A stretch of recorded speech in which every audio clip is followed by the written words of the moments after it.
Welcome back to my channel again my viewers, welcome back. मैं अर्चना आ गई हूँ आप लोगों के लिए फिर से एक नई प्रेजेंटेशन के साथ आप लोगों के पास।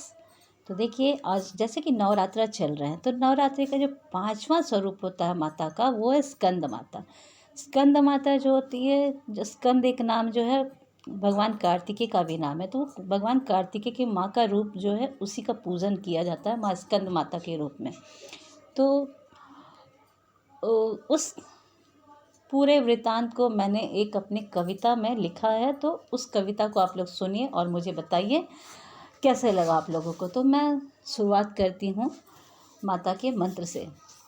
सिंहासन गता नित्यम पद्माश्रित कर द्वया, सिंहासन गता नित्यम पद्माश्रित कर द्वया, सुपदा अस्तु सदा देवी स्कंद माता यशस्विनी। तो अब मेरी कविता को, मेरी लिखी पंक्तियों को ध्यान से सुनिएगा। नवरात्रि के 5वें दिन में माँ का दर्शन पाती हूँ, नवरात्रि के 5वें दिन में माँ का दर्शन पाती हूँ, माँ स्कंद माता की गाथा सबको सुनाती हूँ, माँ स्कंद माता की गाथा सबको सुनाती हूँ। तारकासुर का कैसे हुआ था अंत, तारकासुर का कैसे हुआ था अंत, सुनाती हूँ सबको इसका मैं पूरा वृतांत, सुनाती हूँ इसका मैं सबको पूरा वृतांत। शिव शंकर के पुत्र के हाथों वह मर सकता था, शिव शंकर के पुत्र के हाथों वह मर सकता था, इसके सिवा कोई उससे लड़ नहीं सकता था, इसके सिवा कोई उससे लड़ नहीं सकता था। स्कंद माता का रूप धरा पार्वती माँ ने, स्कंद माता का रूप धरा पार्वती माँ ने, कार्तिकेय को युद्ध कला चली माँ सिखाने, कार्तिकेय को युद्ध कला चली माँ सिखाने। अस्त्र शस्त्र की कला सिखाती और रण कौशल, अस्त्र शस्त्र की कला सिखाती और रण कौशल, कैसे छीन करे दुश्मनों का छलबल, कैसे छीन करे दुश्मनों का छलबल। युद्ध कला रणनीति सिखाती करती माँ तैयार, युद्ध कला रणनीति सिखाती करती थी माँ तैयार।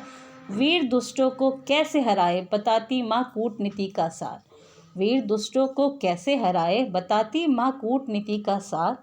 स्कंद माता से सीख लिया युद्ध कला का ज्ञान, स्कंद माता से सीख लिया युद्ध कला का ज्ञान।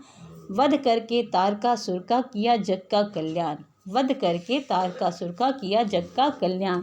हाथ जोड़कर शीश झुकाकर करे अर्चना आपका ध्यान, हाथ जोड़कर शीश झुकाकर करे अर्चना आपका ध्यान। कार्तिकेय के जैसे सारी नीतियों का दे दे मुझे ज्ञान, कार्तिकेय के जैसे सारी नीतियों का दे दे माँ मुझे ज्ञान।